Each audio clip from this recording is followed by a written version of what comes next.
ಭಕ್ತರಿಗೆ ನನ್ನ ಭಕ್ತಿಪೂರ್ವಕ ನಮಸ್ಕಾರಗಳು.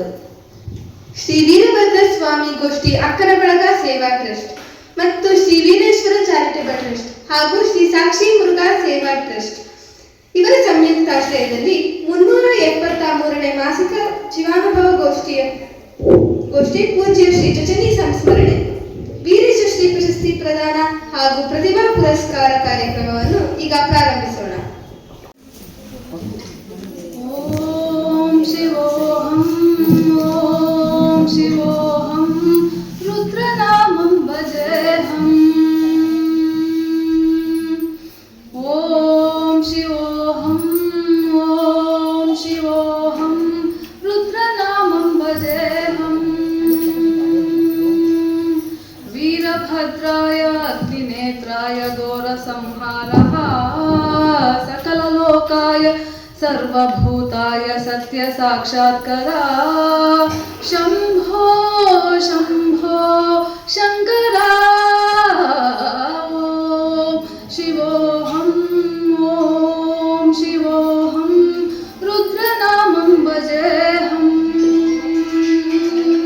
ಜಯ ವೀರಭದ್ರ ಕರುಣಾ ಸಮುದ್ರ, ಜಯ ಭಕ್ತ ಜನರ ಶ್ರೀ ರುದ್ರಪುತ್ರ, ಜಯ ವೀರಭದ್ರ. ಶ್ರೀ ವೀರೇಶ್ವರ ಚಾರಿಟೇಬಲ್ ಟ್ರಸ್ಟ್ ಇದರಿಂದ ಈ ದಿನ ನಮ್ಮ ಟ್ರಸ್ಟಿಂದ ವೀರೇಶ ಶ್ರೀ ಪ್ರಶಸ್ತಿಯನ್ನು ಶ್ರೀಮತಿ ಆರ್ ಸುಮತಿ ದೇವಿಯವರಿಗೆ ಕೊಡ್ತಾ ಇದ್ದೀವಿ. ವೀರೇಶ ಶ್ರೀ ಪ್ರಶಸ್ತಿ ಶ್ರೀಮತಿ ಆರ್ ಸುಮತಿ ದೇವಿಯವರಿಗೆ ಇವರು ಜಚರಿ ಸಾಹಿತ್ಯ ಹಾಗೂ ಶರಣ ಸಾಹಿತ್ಯವನ್ನು ಪ್ರಸಾರ ಮಾಡುತ್ತಿರುವ ಇವರ ಸಾಧನೆಯನ್ನು ಗುರುತಿಸಿ ದಿನಾಂಕ 19/7/2026 ವಿಜಯಪುರದಲ್ಲಿ ನಡೆದ 173ನೇ ಮಾಸಿಕ ಶಿವಾನುಭವ ಗೋಷ್ಠಿ ಹಾಗೂ ಜಚರಿ ಸಂಸ್ಮರಣೆ ಕಾರ್ಯಕ್ರಮದಲ್ಲಿ ಶ್ರೀಮತಿ ಆರ್ ಸುಮತಿ ದೇವಿಯವರಿಗೆ ವೀರೇಶ ಶ್ರೀ ಪ್ರಶಸ್ತಿಯನ್ನು ಪ್ರದಾನ ಮಾಡಿ ಗೌರವಿಸಲಾಗಿದೆ.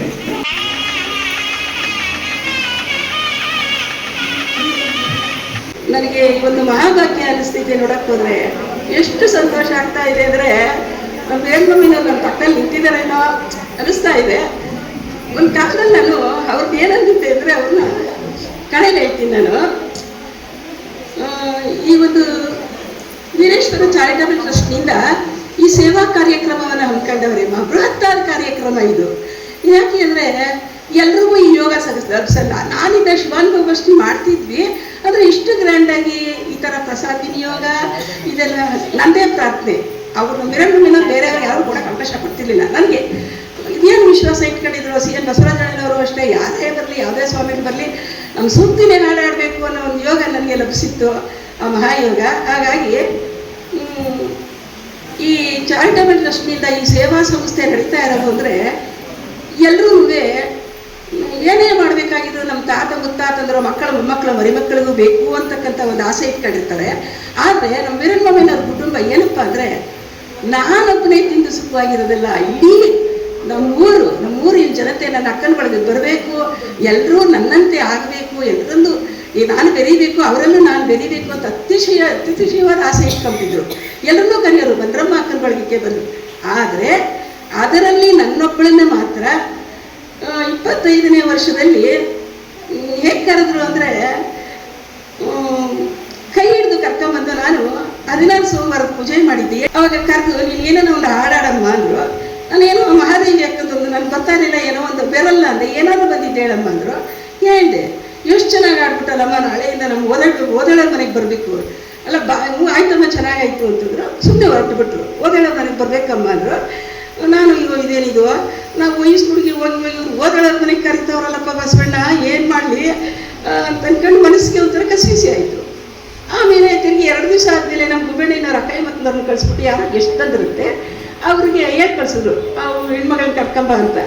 ನಾನು ಹೋಗಲ್ಲ ಅಂತ, ನಮ್ಮ ತಾಯಿ ಹೋಗ್ಬೇಕು ಅಂತ ಹೋಗಿ ಏನೋ ಒಂದು ಹಾಡಾಡು ಅಂತ. 2ನೇ ದಿವಸ ಬಂದ ಇನ್ನೊಬ್ರು ಯಾರೋ ಬಂದಾಗ ಕರೆಸಿದಾಗ ನಾನು ಬರಲ್ಲ ಅಂದೆ. ಬರದೇ ಇದ್ರು ಬಿಡ್ತಾರೆ, ಇವ್ರು ಇಷ್ಟು ಬುದ್ಧಿ ಬೇಡವಾ ಇವರಿಗೆ ಅಂತ ಇವತ್ತು ನಾನು ಅವ್ರನ್ನ ಕ್ಷಮಾಪಣೆ ಬೈದ್ಬಿಡ್ತೀನಿ ನಮ್ಮ ವೀರಣ್ಣವ್ರನ್ನ. ಆದರೆ ಇವತ್ತು ವಂದಿಸ್ತಾ ಇದ್ದೀನಿ. ನಿಜವಾಗಿ ನೋಡಿದ್ರೆ ಅವನು ನನ್ನ ಯಾವ ಮಟ್ಟಕ್ಕೆ ಕರ್ಕೊಂಡೋಗಿ ಕೂತಿಸಿದ್ರಪ್ಪ ಅಂದರೆ, ಅಸಾಧ್ಯವಾದ ಮಾತು. ಯಾವತ್ತು ಮಹಾದೇವಿ ಅಕ್ಕನ ಒಡೆಲಲ್ಲಿ ನಾನು ಕೂತಿಸಿದ್ದಕ್ಕೆ ಎಲ್ಲಿವರೆಗೂ ಹೋಗಿದೆ ನನ್ನ ಒಂದು ಆಧ್ಯಾತ್ಮಿಕ ಸಂಬಂಧ ಅಂದರೆ ಹೇಳಕ್ಕೆ ಅಸಾಧ್ಯವಾಗಿದೆ. ಆ ಒಂದು ನಿಟ್ಟಿನಲ್ಲಿ ನಾನು ಬರ್ತಾ ಇರೋದು ಇವತ್ತು ಎಲ್ಲ ಜಗದ್ಗುರುಗಳ ಆಶೀರ್ವಾದ, ನಮ್ಮ ವೀರಣ್ಣಮ್ಮನವರ ಆಶೀರ್ವಾದ, ಇದೆಲ್ಲ ಯೋಗ ಅನ್ನಿಸ್ತೈತೆ ನಿಜವಾಗಿ. ಸಿಹಿ ನೀರ ನೆರೆದವರಾರಯ್ಯ, ಮರುಗ ಮಲ್ಲಿಗೆ ಪಚ್ಚೆಗೆ ಪರಿಮಳದ ಕವನೆರೆದವರಾರಯ್ಯ, ಇಂತಿ ನೆಲವೂ ಒಂದೇ ಇಂತಿ ಜಲವೂ ಒಂದೇ. ಇದನ್ನು ಮಹಾದೇವಿ ಅಕ್ಕನು ಯಾವ ರೀತಿ ಹೇಳವಳೆ ಅಂದರೆ, ಸಾಕ್ಷಾತ್ ಪರಶಿವ ಪರಸ್ಪರ ಬ್ರಹ್ಮವಸ್ತು ಜ್ಯೋತಿ ಸ್ವರೂಪನನ್ನು ಅನುಸರಿಸಿ ಈ ಮಾತು ಹೇಳವಳೆ. ಅಕ್ಕನ ಬಳಗಕ್ಕೆ ಹೋದಾಗ ಇದು ಗೊತ್ತಾಗುತ್ತದೆ. ಅಂದ್ರೆ ಆಧ್ಯಾತ್ಮಿಕ ತಂಗಿಯಾಗಿದ್ರು ಅಂತ. ಇಷ್ಟು ತುಂಬಾ ಚೆನ್ನಾಗಿ ವಿಚಾರಗಳನ್ನು ತಿಳಿಸಿದ್ದಕ್ಕೆ ಶ್ರೀಮತಿ ಸುಮತಿ ದೇವಿಯವರಿಗೆ ಧನ್ಯವಾದಗಳು.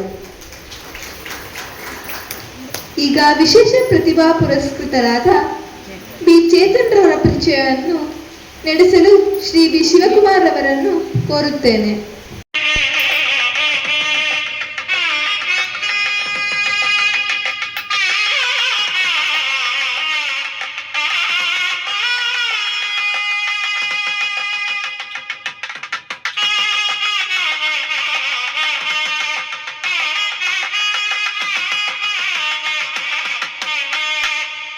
ಶಿವಜ್ಯೋತಿ ಅಕ್ಕನವರ ಪಾದಗಳಿಗೆ ನಮಿಸುತ್ತಾ ಇಲ್ಲಿ ನಿರ್ದಿರ್ತಕ್ಕಂತಹ ಎಲ್ಲ ಶರಣರಿಗೆ ನಮಸ್ಕಾರಗಳು. ಇತ್ತ ಬಸವಣ್ಣ ಇತ್ತ ಕಷ್ಟಪಟ್ಟೆ ಇಷ್ಟು ಕಷ್ಟಪಟ್ಟೆ ಅಂತ ಹೇಳ್ಕೊಳಕ್ ಹೋಗೋದಿಲ್ಲ. ಎಲ್ಲರ ಜೀವನದಲ್ಲೂ ಕಷ್ಟ ಇದ್ದೇ ಇರುತ್ತೆ. ಕಷ್ಟದ ಜೊತೆಗೆ ನಾವು ದೊಡ್ಡದಾದ ಗುರಿಯನ್ನು ಇಟ್ಕೊಬೇಕು. ದೊಡ್ಡದಾದ ಗುರಿನ ಹೇಗೆ ಇಟ್ಕೊಳ್ಳೋದು? ನಾವು ಫೈನಾನ್ಷಿಯಲಿ ಸ್ಟ್ರಾಂಗ್ ಇಲ್ಲ, ಸಪೋರ್ಟ್ ಇಲ್ಲ, ನಮ್ಗೆ ನಾಳೆ ಏನು ಅನ್ನೋದು ಗೊತ್ತಿಲ್ಲ ಅಂತ ಏನಾದರೂ ಚಿಂತೆ ಮಾಡ್ತಿದ್ದಾರೆ ಮಕ್ಕಳು. ನಿಮ್ಮ ಉದ್ದೇಶ ಒಳ್ಳೆಯದಾಗಿದ್ದರೆ, ನೀವು ಹೋಗ್ತಾ ಇರ್ತಕ್ಕಂಥ ದಾರಿ ಸರಿಯಾಗಿದ್ದರೆ, ಅನಿಲ್ ಕುಮಾರ್ ಸರ್, ಲಿಂಗರಾಜು ಅಣ್ಣ ಅಂತ ಅನೇಕ ಜನರು, ಇಲ್ಲಿ ನೆರೆದಿರ್ತಕ್ಕಂಥ ಅನೇಕ ಜನರು ನಿಮಗೆ ಸಪೋರ್ಟಾಗಿ ನಿಂತ್ಕೊಂಡು ನೀವು ಗುರಿ ಮುಟ್ಟೋದಕ್ಕೆ ಹೆಲ್ಪ್ ಮಾಡ್ತಾರೆ. ಅದಕ್ಕೆ ಉತ್ತಮ ಉದಾಹರಣೆ ಅಂದರೆ ನಾನು CA ಮಾಡಬೇಕು ಅಂತಿದ್ದಾಗ ನಾವು ಫೈನಾನ್ಷಿಯಲಿ ಸ್ಟ್ರಾಂಗ್ ಇರಲಿಲ್ಲ, ಏನು ಯಾರು ಸಪೋರ್ಟ್ಗೆ ಇರಲಿಲ್ಲ. ನಾಳೆ ಏನಪ್ಪ ಅನ್ನೋದು ನನಗೆ ನಿಜ ಗೊತ್ತಿರಲಿಲ್ಲ. ಧೈರ್ಯ ಮಾಡಿ ಒಂದು ಹೆಜ್ಜೆ ಮುಂದೆ ಇಟ್ಟೆ. ಅದು ಹೇಗೆ ಗೊತ್ತಿಲ್ಲ, ಒಂದೊಂದು ಹಂತದಲ್ಲಿ ಒಬ್ಬರಿಂದ ಸಹಾಯ ಪಡೆದು ನಾನು ಇವತ್ತು ಇಲ್ಲಿವರೆಗೂ ಬರೋದಕ್ಕೆ ಕಾರಣ ಆಗಿದ್ದಾರೆ. ಅವ್ರಿಗೆಲ್ರಿಗೂ ನಾನು ಧನ್ಯವಾದಗಳನ್ನ ಅರ್ಪಿಸೋದಕ್ಕೆ ಇಷ್ಟಪಡ್ತೀನಿ. ಒಂದು ಇನ್ಸಿಡೆಂಟ್ ಹೇಳಲೇಬೇಕು. ವೀರಣ್ಣ ತಾತ ನಿಧನರಾದಾಗ ನಾನು ಅವ್ರ ಮೇಲೆ ಒಂದು ಕವನ ಬರೆದಿದ್ದೆ. ಫೋನ್ ನಂಬರ್ ಕೊಟ್ಬಿಟ್ಟು ನಂಗೆ ಒಂದು ಮಾತು ಹೇಳಿದ್ರು, ನಿಮ್ಗೆ ಏನೇ ಹೆಲ್ಪ್ ಬೇಕಾದ್ರೂ ನನಗೆ ಕೇಳು ಅಂತ. ಅದೇ ರೀತಿ ಅವ್ರು ನನಗೆ ಹೆಲ್ಪ್ ಕೂಡ ಮಾಡಿದ್ದಾರೆ. ಆವತ್ತು ನನ್ನ ಮೇಲೆ ಯಾವ ನಂಬಿಕೆ ಇಟ್ಟು ಅವರು ಹೇಳಿದ್ರೆ ಗೊತ್ತಿಲ್ಲ. ಇವತ್ತು ಆ ನಂಬಿಕೆ ಉಳಿಸ್ಕೊಂಡಿದ್ದೀನಿ ಅಂತ ಅಂದ್ಕೊಂಡಿದ್ದೀನಿ. ಥ್ಯಾಂಕ್ ಯು ಅಣ್ಣ. ಪ್ರತಿಯೊಬ್ಬರಿಗೂ ಹೇಳೋದಷ್ಟೇ, ಮಕ್ಕಳಿಗೆ ದೊಡ್ಡದಾದ ಗುರಿ ಇಟ್ಕೊಳ್ಳಿ. ಎಷ್ಟೇ ಕಷ್ಟ ಬರಲಿ, ಎಷ್ಟೇ ಸೋಲುಗಳು ಎದುರಾಗಲಿ, ನೀವು ಹೋಪ್ಸ್ ಕಳ್ಕೊಂಬೇಡಿ, ಕಾನ್ಫಿಡೆನ್ಸ್ ಕಳ್ಕೊಂಬೇಡಿ. ಇವತ್ತು ನೀವು ಅನ್ಕೋತಿರೋರು ಮುಂದೊಂದು ದಿನ ಇಲ್ಲಿ ಬಂದು ಸನ್ಮಾನ ಸ್ವೀಕಾರ ಮಾಡೋ ಥರ ಆಗಲಿ ಅಂತ ಹೇಳ್ತಾ, ನನಗೆ ಗೌರವ ಸಮರ್ಪಣೆ ಮಾಡಿದ ಶ್ರೀ ವೀರಭದ್ರ ಸ್ವಾಮಿ ಗೋಷ್ಠಿ ಅಕ್ಕನ ಬಳಗ ಸೇವಾ trust, Shri Veereshwara charitable trust ಮತ್ತು ಶ್ರೀ ಸಾಕ್ಷಿ ಮುರುಘಾ ಸೇವಾ ಟ್ರಸ್ಟ್ ಅವರಿಗೆ ಧನ್ಯವಾದಗಳು ತಿಳಿಸ್ತೇನೆ.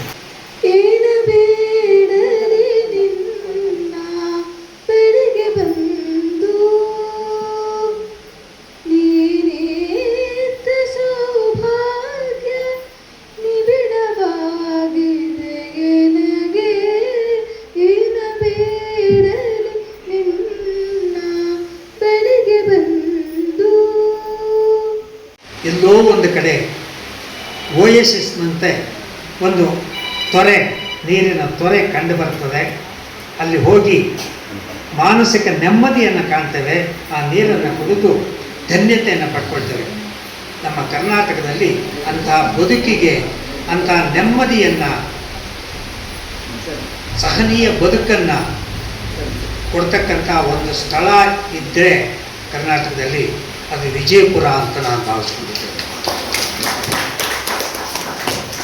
ವರ್ಷದ 365 ದಿನವೂ ಕೂಡ ಒಂದಲ್ಲ ಒಂದು ಸಾಮಾಜಿಕ, ಸಾಂಸ್ಕೃತಿಕ, ಆಧ್ಯಾತ್ಮಿಕ ಬದುಕಿಗೆ ಹತ್ತಿರವಾದಂಥ ಕಾರ್ಯಕ್ರಮಗಳನ್ನು ನಡೆಸಿ ಜನಜೀವನಕ್ಕೆ ನೆರವಾಗಿ, ಸಹನೀಯ ಬದುಕನ್ನು ಕಟ್ಟಿಕೊಳ್ಳೋದಕ್ಕೆ ನೆರವಾಗಿ ವಿಜಯಪುರದ ಜನತೆ ಕಾರ್ಯಕ್ರಮಗಳನ್ನು ನಡೆಸ್ಕೊಂಡು ಬರ್ತಾ ಇದ್ದಾರೆ.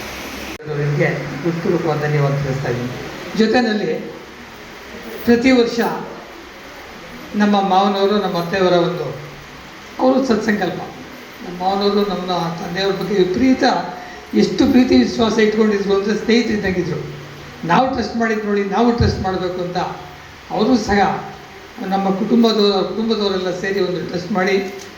ನಮ್ಮ ತಾತ ಸ್ಪೆಷಾಲಿಟಿ ಏನು ಅಂದ್ರೆ ಅವ್ರು ಮಾಡೋ ಎಲ್ಲ ಭಾಷಣದಲ್ಲೂ ಒಂದು ಕತೆ ಇದ್ದೇ ಇರುತ್ತದೆ. ಇದು ಮಕ್ಕಳಿಗೆ ತುಂಬಾ ಇಂಟ್ರೆಸ್ಟಿಂಗ್ ಮತ್ತು ಇನ್ಸ್ಪಿರೇಷನಲ್ ಆಗಿರುತ್ತದೆ. ಈ ಭಾಷಣಕ್ಕಾಗಿ ಧನ್ಯವಾದಗಳು ತಾತ. ಈಗ ನಮ್ಮ ಕೊನೆಯ ಹಾಗೂ ಮುಖ್ಯ ಘಟ್ಟವಾದ ಆಶೀರ್ವಚನ.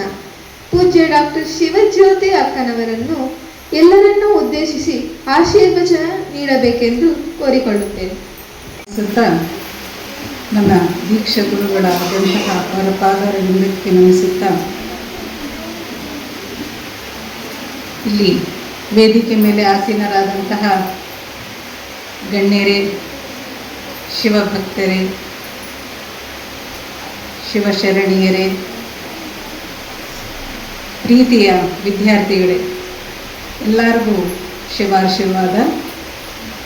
ಇಂದು ನಾವು ಶ್ರೀ ವೀರಭದ್ರ ಸ್ವಾಮಿ ಗೋಷ್ಠಿ ಅಕ್ಕನ ಬಳಗ ಸೇವಾ trust, Shri Veereshwara charitable trust, Shri Sakshi Murugha Seva trust ವತಿಯಿಂದ 373ನೆಯ ಮಾಸಿಕ ಶಿವಾನುಭವ ಗೋಷ್ಠಿ ಬರೀ ಮಾತಿಗೆ ಅಷ್ಟೇ ಅಲ್ಲದೆ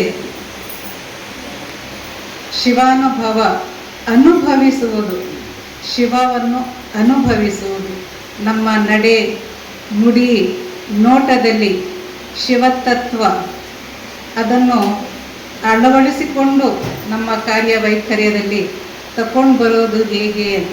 ಏಕೆಂದರೆ ಅದು ಆತ್ಮಕ್ಕೆ ಸಂಬಂಧಪಟ್ಟಿರುವಂಥದ್ದು, ಒಂದೇ ಸತಿ ಬರುವಂಥದ್ದಲ್ಲ. ಈ ಜನ್ಮಕ್ಕಿಂತ ಮೊದಲು ನಾವು ಹಲವಾರು ಜನ್ಮ ಪಡೆದಿರ್ತೀವಿ. ನಮ್ಮ ಆತ್ಮದ ಮೇಲೆ ಗೊತ್ತಿಲ್ಲ ಈ ಪಂಚತತ್ವದ ಪ್ರಭಾವ ಹೇಗಿರುತ್ತೆ ಅಂತ. ಎಲ್ಲ ಪರ್ಯವನ್ನು ಕಳಚಿ ಶಿವತತ್ವಕ್ಕೆ ಕರ್ಕೊಂಡು ಬರೋದು ಅಂದರೆ ಅದು ಮಧುರ ಮನಸ್ಸಿದ್ದರೆ ಮಾತ್ರ ಸಾಧ್ಯ. ಪ್ರೀತಿ ಭಾವದಿಂದ ನಿಧಾನವಾಗಿ ಕರ್ಕೊಂಡು ಬಂದು ಈ ಮಾಂಸಮಯ ಶರೀರ ಹೋಗಿ ಮಂತ್ರಮಯ ಶರೀರ ಆಗಬೇಕು ಅಂತ ಹೇಳಿದ್ರೆ ಅಷ್ಟು ಸರಳ ಅಲ್ಲ. ತುಂಬ ತಾಳ್ಮೆ ಬೇಕು. ಆ ತಾಳ್ಮೆ ಈ ಪರಂಪರೆ ಈ ಕುಟುಂಬಕ್ಕೆ ಸಿಕ್ಕಿದೆ. ಇವರು ಅರ್ಥ ಮಾಡ್ಕೊಂಡಿದ್ದಾರೆ. ಹಾಗಾಗಿ ಅದನ್ನು ತಕೊಂಡು ಹೋಗಬೇಕು ಅಂತ ಹೇಳಿದ್ರೆ ಅಷ್ಟು ಸರಳ ಅಲ್ಲ. ಅದಕ್ಕೆ ತುಂಬ ಶ್ರದ್ಧೆ, ತುಂಬ ಭಕ್ತಿ, ತುಂಬ ವಿನಮ್ರ ಭಾವ ಅದು ಇದಕ್ಕೆ ಸಿಕ್ಕಿರೋದ್ರಿಂದ 373 ಅಂತ ಹೇಳಿದ್ರೆ ಸಾಮಾನ್ಯ ಅಲ್ಲ, ವಿಶೇಷ. ನಮ್ಮ ದೇಶದಲ್ಲಿ ಭ್ರಾತೃತ್ವ ಅದು ಇಡೀ ಜಗತ್ತಿನಲ್ಲಿ ಪ್ರಸಿದ್ಧ. ಈ ನಮ್ಮ ವಿಜಯಪುರದಲ್ಲಿ ಭ್ರಾತೃತ್ವವನ್ನು ಎತ್ತಾಕಿದ್ದೇ ನಮ್ಮ ವೀರಣ್ಣವರವರ ಕುಟುಂಬ, ಲಿಂಗೈಕ್ಯರಾದ ವೀರಣ್ಣರವರು ಮತ್ತು ಅವರ ಶ್ರೀಮತಿ ಅಕ್ಕಮ್ಮಯ್ಯರವರು ಶರಣೀಯರಂತೆ ಬದುಕಿದಂಥ ದಂಪತಿ. ಹಲವಾರು ಕಡೆ ಇಲ್ಲಿ ಕೇಳಿ ಬಂದಿದೆ ನನಗೆ, ಹಲವಾರು ತುಂಬ ಸಂದರ್ಭದಲ್ಲಿ ಹೇಳಿದ್ದಾರೆ. ಚಿಕ್ಕಬಳ್ಳಾಪುರಲ್ಲಿ ಹಲವಾರು ಸಂಘಟನೆಗಳನ್ನು ಹುಟ್ಟು ಹಾಕಿದ್ರು, ಪ್ರೋತ್ಸಾಹ ನೀಡಿದರು, ಮಹಿಳೆಯರಿಗೆ ಪ್ರೋತ್ಸಾಹ ನೀಡಿದ್ದು ಅಂತ ಹೇಳಿದ್ರೆ ಇಲ್ಲಿ ಈ ಬಳಗ, ಈ ಕುಟುಂಬಕ್ಕೆ ಜಚನಿ ಗುರುಗಳು ತುಂಬ ಪ್ರೀತಿಯಿಂದ ಹೇಗೆ ನೆನೆಸ್ಕೊಂಡು ಅವರನ್ನು ಪ್ರೋತ್ಸಾಹ ನೀಡ್ತಾ ಇಲ್ಲಿ ದೀಕ್ಷೆ ಪಡೆದಿದ್ದಾರೆ ಸುಮತಿ ಅಕ್ಕ ಅವರು ಅಂತ ಹೇಳಿದ್ರೆ ನಿಜವಾಗ್ಲೂ ಪ್ರಶಂಸನೀಯ, ಅಭಿನಂದನೆಯವರಿಗೆ. ಇವರನ್ನ ಸಾಧನೆಯನ್ನು ಗುರುತಿಸಿಕೊಂಡು ಅವರಿಗೆ ಸನ್ಮಾನ ಮಾಡಿದ್ದಾರೆ, ಪ್ರಶಸ್ತಿ ನೀಡಿದ್ದಾರೆ, ಅವರಿಗೆ ಅಭಿನಂದನೆ. ಅದೇ ತರಹ ಇಲ್ಲಿ ಇವರಿಗೆ ಇನ್ನೊಬ್ಬರು ಸಾಧಕರು ಚೇತನ್, ಪ್ರಭಾವಿತ ಯುವಕ, ಅವರನ್ನು ಗುರುತಿಸಿದ್ದಾರೆ. ಅದೇ ತರಹ ವಿದ್ಯಾರ್ಥಿಗಳು ಜೀವನ ಅಂದರೆ ಹೇಗಿರಬೇಕು, ಒಂದು ಬದುಕು ಅಂದರೆ ಹೇಗಿರಬೇಕು ಅನ್ನೋದು ಆ ಕ್ಷೇತ್ರದಲ್ಲಿ ಮಕ್ಕಳು ಕಲಿತಾರೆ. ಹಾಗಾಗಿ ಆ ಕ್ಷೇತ್ರಕ್ಕೆ ಒಂದು ಪವಿತ್ರ ಕ್ಷೇತ್ರ ಅಂತ ಹೇಳ್ತಾರೆ. ಆ ಪವಿತ್ರ ಕ್ಷೇತ್ರದ ಪಾವಿತ್ರ್ಯತೆ ಕಾಪಾಡಬೇಕು. ಆ ಶಿಕ್ಷಣ ಕ್ಷೇತ್ರದಲ್ಲಿ ಮಕ್ಕಳು ಒಂದು ಶಿಲೆಯಾಗಿ ಬರಬೇಕಾದ್ರೆ ಒಂದು ಆಯ್ಕೆ ಮಾಡಿಕೊಂಡಿರುವಂಥ ಅಧ್ಯಾಪಕ ವರ್ಗ, ಅವರನ್ನು ಆಯ್ಕೆ ಮಾಡ್ಕೊಳ್ಬೇಕು. ಅಧ್ಯಾಪಕ ವರ್ಗ ಒಂದೊಂದು ಅಧ್ಯಾಪಕರು ಅಂದರೆ ಒಂದೊಂದು ಕುಟುಂಬದಿಂದ ಬಂದಿರ್ತಾರೆ. ಅವರ ಮಾನಸಿಕ ವ್ಯವಸ್ಥೆ ಹೇಗಿರುತ್ತೆ ಅದನ್ನೂ ಅರ್ಥ ಮಾಡ್ಕೊಳ್ತಾ ಅವರನ್ನೂ ಸಂಭಾಳಿಸ್ತಾ ಅಧ್ಯಾಪಕ ವರ್ಗಕ್ಕೆ ಸಂಭಾಳಿಸ್ತಾ ಮತ್ತೆ ಈ ವಿದ್ಯಾರ್ಥಿ ವರ್ಗಕ್ಕೆ ಸಂಭಾಳಿಸ್ಕೊಳ್ತಾ ಇವರಲ್ಲಿ ಒಂದು ಸಂಸ್ಕಾರ ಹುಟ್ಟಿಸ್ತಾ ಶಿಕ್ಷಣ ಅಂದರೆ ಏನು ಅನ್ನೋದು ಪ್ರಾಮಾಣಿಕವಾಗಿ ಕೊಡೋದು ಅಂತ ಹೇಳಿದ್ರೆ ಅದೇನೇ ಒಂದು ಸಾಧನೆ. ಹೆಜ್ಜೆ ಹೆಜ್ಜೆಗೂ ಒಂದು ಸಾಧನೆ. ಇವರ ಕುಟುಂಬದಲ್ಲಿ ತಗೊಳ್ಳೋ ಪ್ರತಿಯೊಂದು ನಿರ್ಣಯ ಅದ್ಭುತವಾಗಿದೆ. ಹಾಗಾಗಿ ಇದರಿಂದ ವಿದ್ಯಾರ್ಥಿ ವರ್ಗಕ್ಕೂ ಒಂದು ಶ್ರೇಷ್ಠ, ಇಡೀ ನಮ್ಮ ವಿಜಯಪುರ ಇಲ್ಲಿಗೂ ಕೂಡ ಒಂದು ಕಡೆ ಒಂದು ಗೌರವ, ಒಂದು ಪ್ರಶಸ್ತಿ ಅಂತ ಹೇಳಿದ್ರೆ ಈ ಕುಟುಂಬ. ಹಾಗಾಗಿ ನಮ್ಮ ವಿದ್ಯಾರ್ಥಿಗಳಿಗೆ ಇಲ್ಲಿ ಏನು ಪ್ರೋತ್ಸಾಹದ ಮೂಲಕ ಇದು ಒಂದು ನೆಪ ಇಲ್ಲಿ ಬಂದ್ಬಿಟ್ಟಿದ್ದಾರೆ. ನಾನು ಇಲ್ಲಿ ಇರುವ ತಾಯಂದಿರಲ್ಲಿ ವಿನಂತಿ ಮಾಡ್ತೀನಿ ಅಂದರೆ, ಪ್ರತಿಯೊಂದು ಕುಟುಂಬದಲ್ಲಿ ಇರುವ ಮಕ್ಕಳಿಗೆ ಹೇಗೆ ಹ್ಯಾಂಡಲ್ ಮಾಡಬೇಕು ಅಂತ ಆ ತಾಯಿಗೆ ಗೊತ್ತಿರುತ್ತೆ. ಒಬ್ಬೊಬ್ರದ್ದು ಮನೆ ವ್ಯವಸ್ಥೆ ಬೇರೆ ಬೇರೆ ಇರುತ್ತೆ. ತಾವು ತಮ್ಮ ಮಕ್ಕಳಿಗೆ ಅವ್ರಿಗೆ ಗೊತ್ತಿರುವಂಥ ಹ್ಯಾಂಡ್ಲಿಂಗ್ ಕೆಪಾಸಿಟಿ ಏನಿದೆ ಅಂತ ಅರ್ಥ ಮಾಡ್ಕೊಳ್ತಾ ಅದರ ಜೊತೆಯಲ್ಲಿ ಪ್ರೀತಿ, ವಿಶ್ವಾಸ, ಮುಖ್ಯವಾಗಿ ಸಂಕಲ್ಪ. ನನ್ನ ಮಕ್ಕಳನ್ನು ಈ ಗೋಷ್ಠಿಗೆ ಕರ್ಕೊಂಡು ಬರಲೇಬೇಕು, ಅಕ್ಕನ ಬಳಗಗೆ ಕರ್ಕೊಂಡು ಬರಲೇಬೇಕು ಅಂತ ಫಸ್ಟ್ ತಾಯಂದ್ರು ಸಂಕಲ್ಪ ಮಾಡಬೇಕು. ಮಾಡಿ ಈ ಕರ್ಕೊಂಡು ಬಂದರೆ ಖಂಡಿತ ಮಕ್ಕಳಲ್ಲಿ ಈ ವಿಚಾರಗಳು, ಭಕ್ತಿ ಭಾವ, ಈ ಸಾತ್ವಿಕ ಬುದ್ಧಿ ಅವರಲ್ಲಿ ಹೆಚ್ಚಾಗುತ್ತೆ, ಬೆಳೆಯುತ್ತೆ. ಸಾತ್ವಿಕತೆ ಅಷ್ಟು ಈಸಿಯಾಗಿ ಬರಲ್ಲ. ಬಟ್ ಈ ಗೋಷ್ಠಿಯಲ್ಲಿ ಅಕ್ಕನ ಬಳಗಲಿ ಕೂತ್ಕೊಳ್ತಾ ವಿಚಾರಗಳು ತಿಳ್ಕೊಳ್ತಾ ಹೋದರೆ ಖಂಡಿತ ನಾವು ನಮ್ಮ ಸಮಾಜದಲ್ಲಿ ಸಾತ್ವಿಕತೆ ತಗೊಂಡು ಬರಬಹುದು. ಮಕ್ಕಳಲ್ಲಿ ಮೊಬೈಲ್ ಇದೆ ಅಂತ ಹೇಳ್ಬಿಟ್ಟು ನಮ್ಮ ಮಕ್ಕಳು ನಮ್ಮ ಮಾತು ಕೇಳೋದಿಲ್ಲ ಅಂತ ನಾವು ತಪ್ಪಾಗಿ ನಿರ್ಧಾರ ಮಾಡಿ ಕೂತ್ಕೊಂಡು ಬಿಡ್ತೀವಿ. ಖಂಡಿತ ಇಲ್ಲ. ಮಕ್ಕಳಿಗೆ ಪ್ರೀತಿಯಿಂದ ಮೊಬೈಲ್ ಜಾಗದಲ್ಲಿ ಬೇರೆ ಯಾವ ವಸ್ತು ಕೊಟ್ಟರೆ ಅವ್ರು ಮೊಬೈಲ್ ಬಿಡ್ತಾರೆ ನಮ್ಮ ತಾಯಂದ್ರಿಗೆ ಗೊತ್ತಿರುತ್ತೆ, ಖಂಡಿತ ಗೊತ್ತಿರುತ್ತೆ. ಅವ್ರಿಗೆ ಸ್ವಲ್ಪ ಮೊಬೈಲ್ ಏನಕ್ಕೋಸ್ಕರ ಮೊಬೈಲ್ ಬೇಕು ಅಷ್ಟಕ್ಕೆ ಸೀಮಿತ ಮಾಡಿ, ಸಾಧ್ಯದಷ್ಟು ಸ್ಟಾಪ್ ಮಾಡಿದ್ರೆ ಇನ್ನೂ ಉತ್ತಮ. ಸತ್ಸಂಗಕ್ಕೆ ಕರ್ಕೊಂಡು ಬಂದರೆ ತಾನಾಗೆ ಕೆಲವೊಂದು ಚಟಗಳು ಬಿಟ್ಟು ಹೋಗ್ತವೆ, ತಾನಾಗೆ ಬಿಟ್ಟು ಹೋಗುತ್ತೆ. ಅವಾಗ ನಮ್ಮ ದೇಹ ಹೇಗೆ ಕಾಪಾಡ್ಕೊಳ್ಬೇಕು, ನಮ್ಮ ದೇಹದಲ್ಲಿ ಇರುವ ಮನಸ್ಸು, ಬುದ್ಧಿ, ಸಂಸ್ಕಾರ ಹೇಗೆ ಉನ್ನತ ಹಂತಕ್ಕೆ ತಗೊಂಡು ಹೋಗಬೇಕು ಅನ್ನೋದನ್ನು ನಾವು ಈ ಸತ್ಸಂಗಗಳಲ್ಲಿ, ಗೋಷ್ಠಿಗಳಲ್ಲಿ ಇಲ್ಲಿ ಎಲ್ಲ ನಿಧಾನವಾಗಿ ಕಲ್ತ್ಕೊಳ್ತಾ ಹೋದಾಗ ಒಂದು ಮಧುರವಾದಂತಹ ಒಂದು ಸಮಾಜ ನಿರ್ಮಾಣ ಮಾಡೋದು ಖಂಡಿತ ಕಷ್ಟ ಆಗೋದಿಲ್ಲ. ನಾವು ಇಲ್ಲಿ ಒಂದು ಭ್ರಾತೃತ್ವ, ಅದರ ಜೊತೆಯಲ್ಲಿ ನೈತಿಕತೆ, ತತ್ವ ಇದೆಲ್ಲ ಇಟ್ಕೊಳ್ತಾ ಹೋಗ್ತಾ ಇರೋದ್ರಿಂದ ನಾವು ಇದನ್ನೇ ಹೀಗೆ ಕಂಟಿನ್ಯೂ ಮಾಡುವಂಥದ್ದು. ಹಾಗೆ ಶಿಕ್ಷಣ ಕ್ಷೇತ್ರಕ್ಕೆ ಸಾಧ್ಯವಾದಷ್ಟು ಇವರು ರೂಲ್ಸ್ ರೆಗ್ಯುಲೇಷನ್ಸ್ ಏನಿರುತ್ತೋ ಇಲ್ಲಿ ಪ್ರಾಧ್ಯಾಪಕ ವರ್ಗ ಇದ್ದರೆ ಅದನ್ನು ಗೌರವದಿಂದ ಅದನ್ನೇ ಪಾಲಿಸುವುದು. ಪ್ರಾಧ್ಯಾಪಕರಿಗೆ ಒಂದು ಕಿವಿ ಮಾತು, ಹಿಂದಿನ ಜನ್ಮದಲ್ಲಿ ಏನೇನು ಕರ್ಮಗಳು ನಾವು ಮಾಡಿದ್ದೀವಿ ನಮಗೆ ಗೊತ್ತಿಲ್ಲ, ನಮ್ಮ ಮುಂದೆ ಮಕ್ಕಳು ಕೂತಿರ್ತಾರೆ. ಮಕ್ಕಳು ಕಣ್ಮುಚ್ಚಿ ಪ್ರಾಧ್ಯಾಪಕರು ಏನು ಹೇಳ್ತಾರೋ ಅದನ್ನೇ ನಂಬಿಡ್ತಾರೆ. ಅವ್ರ ಮನೆಯಲ್ಲಿ ಕೂತ್ಕೊಂಡು ಸೆಲ್ಫ್ ಸ್ಟಡಿ ಮಾಡಿ ನೋಟ್ಸ್ ರೆಡಿ ಮಾಡಿಕೊಂಡು ಅವ್ರು ತಿಳ್ಕೊಂಡು ನೆಕ್ಸ್ಟ್ ಬಂದು ವಿದ್ಯಾರ್ಥಿಗಳಿಗೆ ಹೇಳಿದ್ರೆ ನಿಜವಾಗ್ಲೂ ಅದು ಪುಣ್ಯ. ಹೋಲ್ಸೇಲ್ ರೇಟಲ್ಲಿ ನಾವು ಪುಣ್ಯ ಸಂಪಾದನೆ ಮಾಡಿಕೊಡುವಂಥ ಕ್ಷೇತ್ರ ಒಂದು ಶಿಕ್ಷಣ ಕ್ಷೇತ್ರ. ನಾವು ಹೆಚ್ಚು ಕಡಿಮೆ ಸರಿಯಾಗಿ ತಿಳ್ಕೊಂಡು ಬಂದಿಲ್ಲ, ಪ್ರಾಧ್ಯಾಪಕರು ಚೆನ್ನಾಗಿ ಓದ್ಕೊಂಡು ಸ್ಟಡಿ ಮಾಡ್ಕೊಂಡು ಬಂದಿಲ್ಲ ಅಂತ ಹೇಳಿದ್ರೆ ಮಕ್ಕಳಿಗೆ ತಪ್ಪು ಸಂದೇಶ ಹೋಗುತ್ತೆ, ಅವ್ರ ಭವಿಷ್ಯ ಹಾಳಾಗುತ್ತೆ. ಹೋಲ್ಸೇಲ್ ರೇಟಲ್ಲಿ ಪಾಪ ನಾವು ತಗೊಂಡ್ಬಿಡ್ತೀವಿ. ಹೇಗೆಂದ್ರೆ ಈಗ ಬ್ಲಡ್ ಟೆಸ್ಟ್ ಮಾಡ್ತೀವಿ, ಶುಗರ್ ಟೆಸ್ಟ್ ಮಾಡ್ಕೊತೀವಿ, ಪ್ರಿಸ್ಕ್ರಿಪ್ಷನ್ ಕರೆಕ್ಟಾಗಿದ್ದರೆ ದೇಹ ಚೆನ್ನಾಗಿರುತ್ತೆ, ಆರೋಗ್ಯ ಚೆನ್ನಾಗಿರುತ್ತೆ. ಪ್ರಿಸ್ಕ್ರಿಪ್ಷನಲ್ಲಿ ವ್ಯತ್ಯಾಸ ಆಯಿತು ಅಂತ ಹೇಳಿದ್ರೆ ಆರೋಗ್ಯ ಹಾಳಾಗುತ್ತೆ. ಅದೇ ತರಹ ನಮ್ಮ ಪ್ರಾಧ್ಯಾಪಕರು ಮಕ್ಕಳಿಗೆ ಬೋಧನೆ ಮಾಡುವ ಸಂದರ್ಭದಲ್ಲಿ ಪ್ರಿಸ್ಕ್ರಿಪ್ಷನ್ ಅಂದರೆ ಕರೆಕ್ಟಾಗಿ ಅವ್ರಿಗೆ ಕೊಡಬೇಕಾಗಿರುವ ಮಾಹಿತಿ, ಸ್ಟಡಿ ಮೆಟೀರಿಯಲ್ ಆಗಲಿ, ಯಾವುದೇ ಒಂದು ಗುರಿ ಉದ್ದೇಶ ಏನೇನಿರುತ್ತೋ ಸಿಲೆಬಸ್ಸಲ್ಲಿ ಅದರ ಅದ್ರ ಪ್ರಕಾರ ಕೊಟ್ಟರೆ ಕರೆಕ್ಟಾಗಿ ಮಕ್ಕಳು ಇವತ್ತು ಎಷ್ಟು ಜನ ಒಳ್ಳೆಯ ಅಂಕ ತಗೊಂಡು ಬಂದಿದ್ದಾರೋ ಅದೇ ಕಂಟಿನ್ಯೂ ಆಗುತ್ತೆ. ಅವರೇನಾದರೂ ಹೆಚ್ಚು ಕಡಿಮೆ ಓದ್ಕೊಂಡು ಬಂದು ಅವಸರದಲ್ಲಿ ಮಕ್ಕಳಿಗೆ ಹೇಳಿಬಿಟ್ರೆ ಮಕ್ಕಳ ಭವಿಷ್ಯ ಹಾಳಾಗುತ್ತೆ. ಅವರ ಮನಸ್ಸು ಬುದ್ಧಿ ಸಂಸ್ಕಾರ ಹಾಳಾಗುತ್ತೆ. ಅದೇ ಹಲವಾರು ಇಷ್ಟೊಂದು ಶಿಕ್ಷಣ ಕ್ಷೇತ್ರಗಳು ಇದ್ದರೂ ಕೂಡ ಯುವಕರು ಹೊರಗಡೆ ಬಂದರೂ ಕೂಡ ಅವ್ರಿಗೆ ಸಂಸ್ಕಾರ ಯಾಕಿಲ್ಲ ಅಂತ ಹೇಳಿದ್ರೆ ಸ್ಟಡಿ ಮೆಟೀರಿಯಲ್ ಹ್ಯಾಂಡ್ಲಿಂಗ್ ಮಾಡುವಂಥ ಕೆಪಾಸಿಟಿ, ಅವಸರದಲ್ಲಿ ಹೋಗ್ಬಿಡುವಂಥದ್ದು, ಏನೋ ಒಂದು ವೇತನ ಬರುತ್ತೆ ಅಂತ ಅಲ್ಲಿ ಹೋಗ್ಬಿಡುವಂಥದ್ದು. ನಾವು ಏನು ಓದ್ಕೊಂಡು ಬಂದಿದ್ದೀವಿ ಅದನ್ನು ಗುರುತಿಸಿ ನಮಗೆ ಒಂದು ರೆಸ್ಪೆಕ್ಟ್ ಕೊಡುವಂಥ ಕ್ಷೇತ್ರ ಶಿಕ್ಷಣ ಕ್ಷೇತ್ರ. ಅಲ್ಲಿ ನಮ್ಮ ಏನು ಜ್ಞಾನ ಇರುತ್ತೋ ಆ ಜ್ಞಾನ ದಾನ ಮಾಡಿ ಪಡ್ಕೊಳ್ಳುವಂಥ ವೇತನ, ಆ ವೇತನದಲ್ಲಿ ನಾನು ತಗೊಳ್ಳುವ ಪ್ರಸಾದ, ನನ್ನನ್ನು ನಂಬ್ಕೊಂಡಿರುವಂಥ ಕುಟುಂಬಕ್ಕೆ ಕೊಡುವ ಪ್ರಸಾದ ಪ್ರಿಸ್ಕ್ರಿಪ್ಷನ್ ಥರ ಅಚ್ಚುಕಟ್ಟಾಗಿ ಇದ್ದರೆ ಇಡೀ ಕುಟುಂಬದಲ್ಲಿ ಆರೋಗ್ಯ ಇರುತ್ತೆ, ನನ್ನರಲ್ಲೂ ಆರೋಗ್ಯ ಇರುತ್ತೆ. ಆವಾಗ ನಾನು ಶಾಂತಿ, ನೆಮ್ಮದಿ, ಪ್ರೀತಿಯಿಂದ ಬದುಕಲು ಸಾಧ್ಯ, ನೆಮ್ಮದಿಯಿಂದ ಮಲಗಲು ಸಾಧ್ಯ, ನೆಮ್ಮದಿಯಿಂದ ಇಡೀ ಸಮಾಜವನ್ನು ನೋಡಲು ಸಾಧ್ಯ. ನಾನು ಹೆಚ್ಚು ಕಡಿಮೆಯಾಗಿ ಓದ್ಕೊಂಡು ಬಂದ್ಬಿಟ್ರೆ ಮಕ್ಕಳಲ್ಲೂ ಹೆಚ್ಚು ಕಡಿಮೆ ಇರುತ್ತೆ, ವೇತನ ಬರುತ್ತೆ, ಅಲ್ಲಿ ಗೌರವ ಇರಲ್ಲ.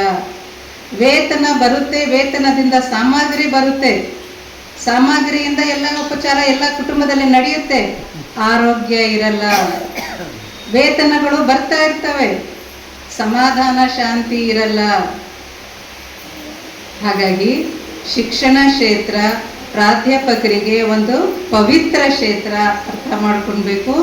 ಅವ್ರು ಏನು ಸಂಸ್ಥೆ ಏನು ರೂಲ್ಸ್ ರೆಗ್ಯುಲೇಷನ್ಸ್ ಹೇಳಿರ್ತಾವೋ, ಮೀಟಿಂಗ್ ಇಟ್ಕೊಂಡು ಅವ್ರು ಏನು ಪಾಲಿಸ್ಲಿಕ್ಕೆ ಹೇಳಿರ್ತಾರೋ ಅದನ್ನು ಅಚ್ಚುಕಟ್ಟಾಗಿ ನಾವು ಪಾಲಿಸಿದ್ರೆ ಭ್ರಾತೃತ್ವ ಎತ್ತಿ ಹಿಡಿಯಬಹುದು, ಸಮಾನತೆ ಎತ್ತಿ ಹಿಡಿಯಬಹುದು. ಜಗದ್ಗುರು ಬಸವಣ್ಣರವರು ಹೇಳಿದ ಹಾಗೆ ಕಾಯಕ, ದಾಸೋಹ, ಸಮಾನತೆ, ಸೇವೆ ಅದನ್ನು ತುಂಬ ಮಧುರವಾಗಿ ನಾವು ಎತ್ತಿ ಹಿಡಿಯಲು ಸಾಧ್ಯ ಆಗುತ್ತೆ. ಹಾಗಾಗಿ ಉನ್ನತ ಹಂತದ ಒಂದು ತುಂಬ ಪವಿತ್ರ ಕ್ಷೇತ್ರ ನಡೆಸ್ತಾ ಇರುವಂಥ ಈ ಕುಟುಂಬ ತಮ್ಮ ಕುಟುಂಬಕ್ಕೆ ಅಷ್ಟೇ ಸಂಸ್ಕಾರ ಸೀಮಿತ ಮಾಡದೆ ಆ ಸಂಸ್ಕಾರವನ್ನು ಹಂಚ್ತಾ ಇದ್ದಾರೆ ವಿಭಿನ್ನ ರೀತಿಯಲ್ಲಿ, ಅಕ್ಕನ ಬಳಗ ರೂಪದಲ್ಲಿ, ಶಿಕ್ಷಣ ಕ್ಷೇತ್ರದ ರೂಪದಲ್ಲಿ, ಈ ಥರ ಗೋಷ್ಠಿ ಮಾಡುವ ರೂಪದಲ್ಲಿ, ಯಾವುದೋ ಒಂದು ನೆಪದಿಂದ ಈ ಪಾವಿತ್ರತೆಯ ಜ್ಞಾನದ ಒಂದು ಶ್ರೇಷ್ಠತೆ ಹಂಚ್ತಾ ಇದ್ದಾರೆ. ಅದನ್ನು ತಕ್ಕೊಳ್ಳುವ ಕೈಗಳು ನಮ್ಮದು ಚೆನ್ನಾಗಿರ್ಬೋದು. ತುಂಬ ಭಕ್ತಿ ಭರಿತ, ಗುರುಭಕ್ತಿ ಭರಿತ ಕುಟುಂಬ ವರ್ಗ ಇದು. ಈ ಥರದ ವರ್ಗ, ಈ ವರ್ಗದಲ್ಲಿ ಏನು ದುಡಿಮೆ ಇದೆಯೋ ದುಡಿಮೆಯಲ್ಲಿ ಭಗವಂತ ತುಂಬ ಶಕ್ತಿ ನೀಡಲಿ, ಇವರ ಸಂಕಲ್ಪಗಳು ಈಡೇರಲಿ. ಇಲ್ಲಿ ಎಷ್ಟು ಜನ ಸೇರಿದ್ದಾರೋ ಎಲ್ಲರಲ್ಲೂ ಶಿವಭಕ್ತಿ ಗಟ್ಟಿಯಾಗಲಿ. ನಮ್ಮ ಕಾರ್ಯವೈಖರ್ಯ ಏನಿದೆಯೋ ಅದು ಸಾತ್ವಿಕ ದಾರಿಯಲ್ಲೇ ನಡೆಯಲಿ, ಇಲ್ಲಿ ಭ್ರಾತೃತ್ವ ಹೆಚ್ಚಾಗಲಿ ಅಂತ ಹೇಳ್ತಾ ನಮ್ಮೆಲ್ಲರ ಮೇಲೆ ಶಿವನ ಕೃಪೆ ಇರಲಿ, ಶಿವನ ರಕ್ಷೆ ಸದಾ ಇರಲಿ, ಈ ಗೋಷ್ಠಿಯ ಸಂಕಲ್ಪ ಈಡೇರಲಿ ಅಂತ ಹೇಳ್ತಾ ನನ್ನ ಮಾತನ್ನು ಮುಗಿಸ್ತೀನಿ. ಎಲ್ಲರಿಗೂ ಶರಣ. ಅಕ್ಕನವರು ಎಲ್ಲರಿಂದ ಧರಿಸಿ ಆಶೀರ್ವಚನ ನೀಡಿದ್ದಕ್ಕೆ ಅವರಿಗೆ ಭಕ್ತಿಪೂರ್ವಕ ಧನ್ಯವಾದಗಳು. ವೀರೇಶ ಪ್ರಶಸ್ತಿ ಪುಟ ಈ ರೀತಿ 3 ತ್ರಿವೇಣಿ ಸಂಗಮಗಳ ಕಾರ್ಯಕ್ರಮ ಇದಾಗಿತ್ತು. ಈಗ ಡಾಕ್ಟರ್ ಸಂಜೋತಿ ಅಕ್ಕನವರಿಗೆ ಅಭಿನಂದನೆ ಸಲ್ಲಿಸ್ತಾ ಇದ್ದಾರೆ. ಟ್ರಸ್ಟ್ನಾಧ್ಯಕ್ಷರಾದಂಥ ಅನಿಲ್ ಕುಮಾರ್ ಅವರು, ಸಾಕ್ಷಿ ಮುರುಘಾ ಟ್ರಸ್ಟ್ನ ಅಧ್ಯಕ್ಷನೇ ಆದಂಥ ಶ್ರೀಮತಿ ವಸುಂಧರಾ ಚಿಕ್ಕನವರು, ಸಂಸ್ಥೆ ಅಕ್ಕನವರು, ಶ್ರೀ ರುದ್ರಪ್ಪನವರು